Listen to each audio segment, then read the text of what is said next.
നമസ്കാരം. ഇസ്രായേലിൻ്റെ ആക്രമണ നാടകങ്ങളെക്കുറിച്ച് ഒരല്പം ഇൻഫർമേഷൻ തരാൻ വേണ്ടിയാണ് ഈ വീഡിയോ. നിങ്ങൾ ഇന്നത്തെ ഓൺലൈൻ മീഡിയകളിൽ ഒരു വാർത്ത വായിച്ച് കാണും. അതായത് ഇസ്രായേൽ സിറിയയിൽ കനത്ത ആക്രമണം നടത്തി, ബോംബാക്രമണം. അതിൻ്റെ തീവ്രത റിക്ടർ സ്കെയിലിൽ രേഖപ്പെടുത്തി. ഭൂകമ്പത്തിന് സമാനമായിട്ടുള്ള ബോംബാക്രമണമായിരുന്നു എന്നാണ് പത്രങ്ങളിൽ എഴുതി വന്നിരിക്കുന്നത്. എന്തുകൊണ്ടാണ് സിറിയയെ ഇപ്പോൾ ഇസ്രായേൽ ആക്രമിക്കുന്നുണ്ടെങ്കിൽ അതിൻ്റെ ഉത്തരം ഇപ്പോൾ അവിടെ പിടിച്ചടക്കി വച്ചിരിക്കുന്ന ജലോനി എന്ന് പറയുന്ന HTS തീവ്രവാദി സംഘടനയുടെ നേതാവ് തന്നെ പറയും. അയാൾ പറയുന്നത്, ഞങ്ങൾ കുറേ നാളായിട്ട് വലിയ യുദ്ധം ചെയ്ത് ക്ഷീണിച്ചിരിക്കുകയാണ്, അതുകൊണ്ട് ഇപ്പോൾ ഇസ്രായേലുമായിട്ട് ഒരു യുദ്ധത്തിന് ഞങ്ങൾക്ക് പറ്റില്ല എന്ന് പറഞ്ഞാൽ, ഇപ്പോൾ സിറിയ ആരുടെ നിയന്ത്രണത്തിലാണോ അവർ ഇസ്രായേലിൻ്റെ പക്ഷത്താണ്. അവർ ഇസ്രായേലിൻ്റെയും അമേരിക്കയുടെയും ആൾക്കാരാണ്. ആ സംഘടനയെ വിമതർ എന്ന ലേബലൊട്ടിച്ച് അങ്ങോട്ട് കയറ്റിവിട്ട് അവിടെ ഇക്കാര്യങ്ങളെല്ലാം അവർ സാധിച്ചെടുത്തത് അവരുടെ ആയുധബലം കൊണ്ടൊന്നുമല്ല, മറിച്ച് അമേരിക്കയും ഇറാനും റഷ്യയും തമ്മിലുള്ള ഒരു രഹസ്യ ഉടമ്പടിയെ തുടർന്ന് മാത്രമാണ്. റഷ്യയും ഇറാനും അമേരിക്കയുടെ പ്രപ്പോസൽ അംഗീകരിച്ചാണ് സിറിയയിൽ നിന്നും താൽക്കാലികമായിട്ട് മാറിയത്. അങ്ങനെ മാറുമ്പോൾ അസദിനെ പൂർണ്ണമായിട്ടും സേഫായിട്ട് റഷ്യ തങ്ങളുടെ രാജ്യത്തെ കൊണ്ടുപോയി. അയാളിപ്പോൾ അവിടെയാണ് ഉള്ളത്. അപ്പോൾ എന്താണ് ഇറാനും റഷ്യയും അമേരിക്കയും തമ്മിലുള്ള ഉടമ്പടി എന്നുള്ളത് നമുക്കറിഞ്ഞുകൂടാ. അത് രഹസ്യമാണ്. അതേക്കുറിച്ചൊന്നും പുറത്തേക്ക് വാർത്ത വന്നിട്ടില്ല. കാരണം ഒരു ഉടമ്പടി ഉണ്ടായിട്ടുണ്ട് എന്നുള്ളത് വളരെ വ്യക്തമാണ്. ട്രംപ് അധികാരത്തിൽ വരാനിരിക്കെ അദ്ദേഹം പ്രസിഡൻ്റായിട്ട് അധികാരത്തിലേക്ക് കയറുന്നതിന് മുമ്പ് പല നീക്കങ്ങൾ ലോകത്തെമ്പാടുമായിട്ട് ചിലർ നടത്തുന്നുണ്ട്. അതിൻ്റെ ഒരു ഭാഗമാണ് ഇപ്പോൾ സിറിയയിൽ നടന്ന ഈ അട്ടിമറി എന്ന് പറയാൻ പറ്റില്ല. അവിടുത്തെ സർക്കാർ അതേപോലെ തന്നെ പ്രവർത്തിക്കുന്നുണ്ട്. പ്രസിഡൻ്റ് പോയി എന്ന് മാത്രമേ ഉള്ളൂ. പ്രസിഡൻ്റ് പോയി, അത്രയേ ഉള്ളൂ. ബാക്കിയെല്ലാം മുറ പോലെ തന്നെ നടക്കുന്നുണ്ട്. അപ്പോൾ ഈ ഒരു നീക്കത്തിലൂടെ, അതുപോലെ തന്നെ ഇവരിങ്ങനെ ഒരു ആക്രമണം അവിടെ നടത്തിയപ്പോൾ റഷ്യയും ഇറാനും ഒന്നും ചെയ്യാതെ മാറി നിന്നത്, അവരോടങ്ങനെ മാറി നിൽക്കാൻ അമേരിക്ക ആവശ്യപ്പെട്ടതുകൊണ്ടും ആ ആവശ്യം ചില ഉടമ്പടികളുടെ അടിസ്ഥാനത്തിൽ ആയിരുന്നതുകൊണ്ടുമാണ്. ഇപ്പോൾ ഈ ഊച്ചാളി രാജ്യമായിട്ടുള്ള ഇസ്രായേൽ, അതായത് അമേരിക്ക വളർത്തുന്ന ഒരു വേട്ടപ്പട്ടി മാത്രമാണ് ഈ ഇസ്രായേൽ. കടുവകളും പുലികളുമുള്ള ഇടത്തേക്ക് ഈ വേട്ടപ്പട്ടി പോകില്ല. കാരണം ചെല്ലുന്നതേ ഓർമ്മ കാണും. ചെന്ന് വെട്ട് കഴിഞ്ഞാൽ അവർ കടിച്ചു കീറി 8 പീസാക്കി അവിടെ ഇടും. പിന്നെ ഇസ്രായേലില്ല. പകരം ഇസ്രായേലിനെ എപ്പോഴും അമേരിക്ക പറഞ്ഞു വിടുന്നത് ആരും ഇങ്ങോട്ടൊന്നും ചെയ്യാത്ത ഇടത്തേക്ക് മാത്രമാണ്. അതിൻ്റെ ഇടയ്ക്ക് എപ്പോഴെങ്കിലും ഇങ്ങോട്ട് തിരിച്ചടിക്കുന്ന ആൾക്കാരുടെ അടുക്കിലേക്ക് ഇവർ പോയിട്ടുണ്ടെങ്കിൽ അടി കൊണ്ട് ചുരുണ്ട് തിരിച്ചോടിയിട്ടുമുണ്ട്. അതാണ് നമ്മൾ ലെബനോനിൽ കണ്ടത്. ഗാസയിൽ ചെയ്യുന്നത് പോലെ ലെബനോനിൽ കയറി അഭ്യാസം കാണിക്കാമെന്ന് പറഞ്ഞ് പോയി. അവിടെ ചെന്ന് ആകാശത്ത് നിന്ന് പാവപ്പെട്ട ആൾക്കാർ താമസിക്കുന്ന ചില ഇടങ്ങളിൽ ബോംബിട്ട് അവരെ കൊല്ലാൻ ശ്രമിച്ചു. പക്ഷേ ഗ്രൗണ്ടിൽ കൂടി പട്ടാളം കയറിയപ്പോൾ പട്ടാളക്കാരുടെ അടപ്പ് തെറ്റി. ഹിസ്ബുള്ളയുടെ ആക്രമണത്തോട് പിടിച്ചു നിൽക്കാൻ ഇസ്രായേലി സേനയ്ക്ക് സാധിച്ചില്ല. ഇസ്രായേലി സേന അവിടെ നിന്ന് തോറ്റോടുകയാണ് ഒരു ട്രൂസ് നടന്നതിലൂടെ നമ്മൾ കണ്ടത്. അതായത് വെടിനിർത്തൽ ഞങ്ങൾക്ക് അനിവാര്യമാണ് എന്ന് ഇസ്രായേൽ അമേരിക്കയുടെ കാല് പിടിച്ച് പറഞ്ഞു. കാരണം ഇസ്രായേലിന് അവിടെ പിടിച്ചു നിൽക്കാൻ പറ്റുന്നില്ല. ഇസ്രായേലി പൗരന്മാർക്ക് അവരുടെ സ്വന്തം സ്ഥലത്ത് താമസിക്കാൻ പറ്റുന്നില്ല ഹിസ്ബുള്ളയുടെ ആക്രമണം മൂലം. അവരെല്ലാവരും പലായനം ചെയ്ത് പോയിരിക്കുകയാണ് സ്വന്തം രാജ്യത്ത് തന്നെ. ഇപ്പോൾ നമ്മുടെ നാട്ടിൽ തിരുവനന്തപുരത്ത് താമസിക്കുന്ന ആൾക്കാർക്ക് അവിടെ താമസിക്കാൻ പറ്റുന്നില്ല. സ്ഥിരം ആക്രമണം വരികയാണ് പുറത്തു നിന്ന്. അവരവിടെ നിന്ന് കൊല്ലത്തേക്ക് മാറി താമസിക്കുന്നത് പോലെ ഇസ്രായേലിൽ നിന്നും ഇസ്രായേലിൻ്റെ മറ്റു ഭാഗങ്ങളിലേക്ക് മാറി താമസിക്കേണ്ട സാഹചര്യം ഉണ്ടായി. അവിടെയും ആക്രമണം വരാൻ തുടങ്ങിയപ്പോൾ ആകപ്പാടെ അങ്കലാപ്പിലായി. എങ്ങനെയെങ്കിലും ഹിസ്ബുള്ളയെ നിയന്ത്രിക്കണം, ഹിസ്ബുള്ളയുടെ കയ്യിൽ നിന്ന് രക്ഷപ്പെടണം എന്ന് തീരുമാനിച്ചുകൊണ്ടാണ് അമേരിക്കയുടെ പിന്നാലെ ഇസ്രായേൽ പോയി. അമേരിക്ക ഇടപെട്ട്, നിങ്ങൾക്കറിയാം, അമേരിക്ക തന്നെയാണ് ഈ വെടിനിർത്തൽ കരാറുമായിട്ട് ബന്ധപ്പെട്ട് മുൻകൈയെടുത്ത് ലെബനോനിലേക്ക് പോയതും ഇസ്രായേലിലേക്ക് പോയതും. അല്ലാതെ ഹിസ്ബുള്ളയല്ല, അമേരിക്കയാണ്. അപ്പോൾ ആവശ്യം ആരുടെയാണ്? അമേരിക്ക ഇടപെടണമെങ്കിൽ ആവശ്യം ആരുടെയാണ്?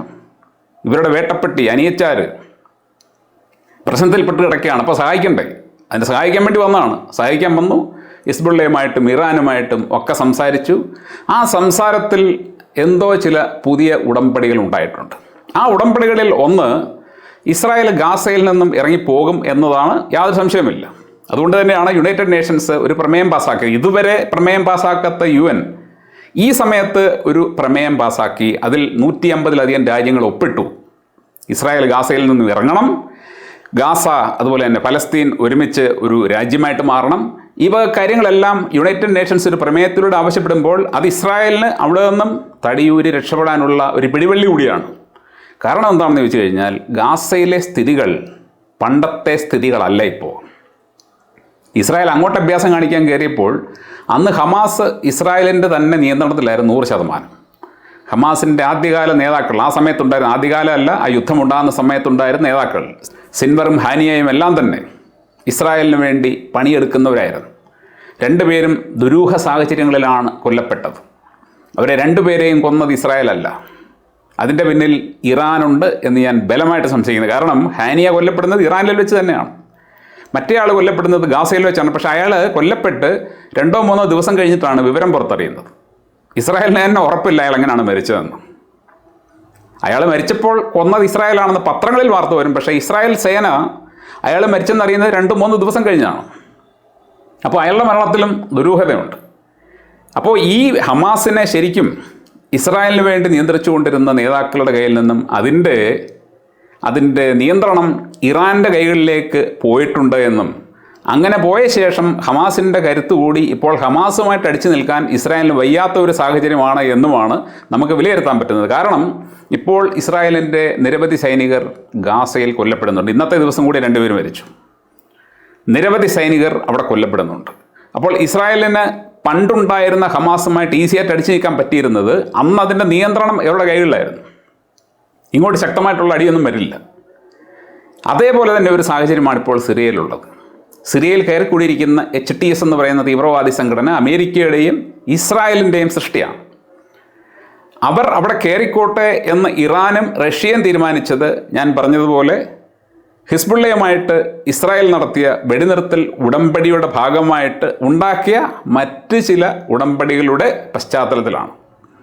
അതിൽ ഉക്രൈൻ യുദ്ധവും അതുപോലെ തന്നെ റഷ്യയുടെ അമേരിക്കൻ ഉപരോധവും ഒപ്പം ഗാസ അല്ലെങ്കിൽ ഫലസ്തീൻ സ്വതന്ത്രമാകുന്ന കാര്യവും എല്ലാം കണ്ടേക്കാം. അപ്പോൾ അതെന്താണെന്നുള്ളത് നമ്മൾ ഉടൻ തന്നെ അറിയും. അധികം വൈകാതെ തന്നെ എന്താണ് ഈ രാജ്യങ്ങളുടെ ഇടയിലുള്ള ഉടമ്പടി എന്ന് നമുക്ക് അറിയാൻ പറ്റും. ഞാൻ എൻ്റെ ഒരു അനുമാനം വെച്ച് മനസ്സിലാക്കുന്നത്, ഇസ്രായേൽ കുറേ നാളായിട്ട് ഈ ഗോലാൻ കുന്നുകൾ, സിറിയയ്ക്കും ഇസ്രായേലിനും ഇടയിലുള്ള ഗോലാൻ കുന്നുകൾ സ്വന്തമാക്കി വെച്ചുകൊണ്ടിരിക്കുകയാണ്. എങ്കിലും അവിടെ ഒന്നും ചെയ്യാൻ പറ്റിയിരുന്നില്ല. കാരണം ഗോലാൻ കുന്നുകൾ ഇസ്രായേലിൻ്റേതല്ല, സിറിയയുടേതാണ്. അവിടെ അവരെന്തെങ്കിലും ചെയ്യാൻ ശ്രമിച്ചാൽ ആ സമയത്ത് ഹിസ്ബുള്ള ശക്തമായിട്ട് ആക്രമിക്കുമായിരുന്നു. എന്നാൽ ഇപ്പോൾ ഹിസ്ബുള്ള അവിടെ ഇസ്രായേൽ എന്തെങ്കിലും ചെയ്തു കഴിഞ്ഞാൽ തിരിച്ചടിക്കുന്നില്ല. അതാണ് നമ്മൾ ശ്രദ്ധിക്കേണ്ട ഒരു കാര്യം. ഹിസ്ബുള്ള ഒന്നും ചെയ്യുന്നില്ല. അപ്പോൾ ഗോലാൻ കുന്നുകൾ ഇസ്രായേലിന് വിട്ടുകൊടുക്കണം എന്നുള്ള ഒരു ഉടമ്പടി ഉണ്ടായിട്ടുണ്ടാകാം. അതുപോലെ തന്നെ ഇസ്രായേൽ ഗാസയിൽ നിന്നും പലസ്തീനിൽ നിന്നും പിന്മാറുമ്പോൾ അല്ലെങ്കിൽ അവിടം സ്വതന്ത്രമാകുമ്പോൾ ഇസ്രായേലിന് ഗോലാൻ കുന്നുകൾ കൊടുക്കുന്നു. റഷ്യ പിടിച്ചെടുത്ത ഉക്രൈൻ സ്വന്തമാക്കി വെക്കുന്നു. റഷ്യയുടെ ഉപരോധം മാറുന്നു. ഇങ്ങനെയൊക്കെ ആവാം. ഇത് അനുമാനമാണ്. ഇങ്ങനെയൊക്കെ ആവാം ഉടമ്പടി.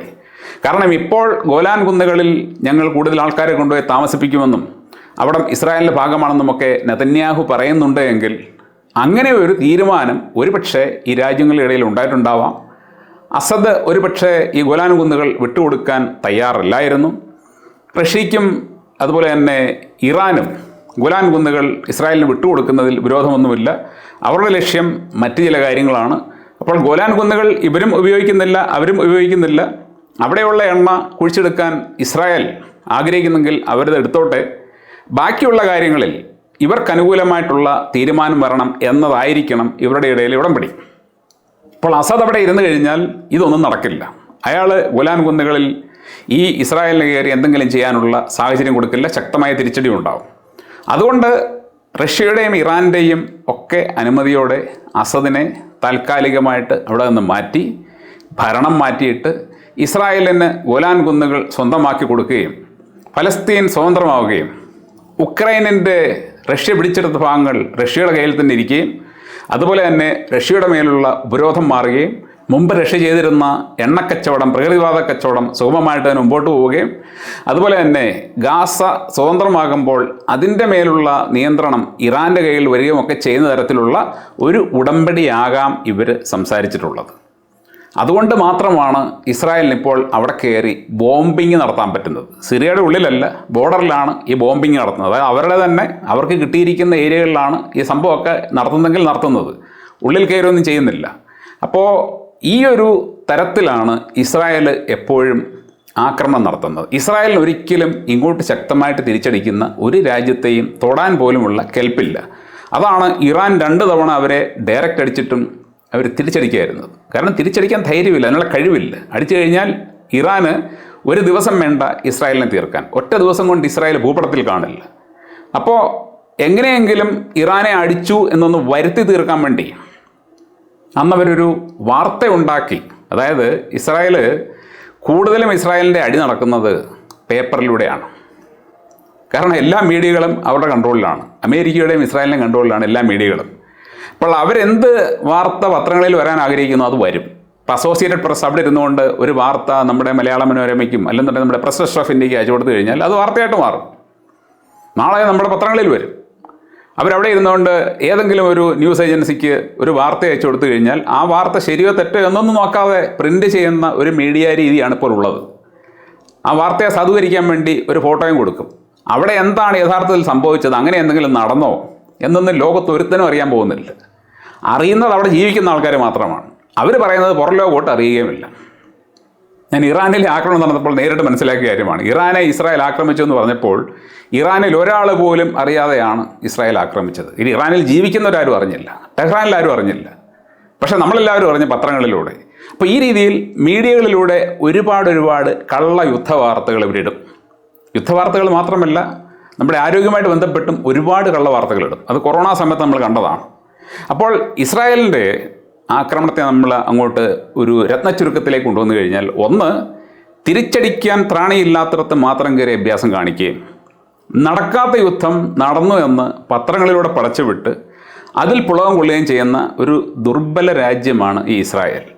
ഇസ്രായേലിനെക്കുറിച്ച് പത്രങ്ങളിൽ എഴുതി വരുന്ന വാചകങ്ങളല്ലാതെ റിയാലിറ്റിയിൽ ഇസ്രായേൽ വെറും സീറോയാണ്. അതാണ് നമ്മൾ ലെബനോനിൽ കണ്ടത്. ഇപ്പോൾ നമ്മൾ ഗാസയിൽ കാണാൻ പോകുന്നതാണ്. ഹമാസിനെ ഇല്ലാതാക്കുമെന്ന് പറഞ്ഞ് കയറി ഇസ്രായേൽ ഹമാസിൻ്റെ കരുത്ത് കൂട്ടിയതല്ലാതെ കുറച്ചിട്ടില്ല. ഇപ്പോൾ ഹമാസ് പഴയതിനേക്കാൾ കരുത്ത് കൂടി നിൽക്കുകയാണ്. കാരണം ഇവരുടെ കൺട്രോളിൽ നിന്നും ഹമാസ് പോയി എന്ന് തന്നെയാണ് എൻ്റെ വിശ്വാസം. അതുകൊണ്ട് ഹമാസിൻ്റെ കരുത്ത് കൂടി. ഇനിയിപ്പോൾ അവിടെ നിന്ന് കഴിഞ്ഞാൽ തടി കൂടുതൽ കേടാകും.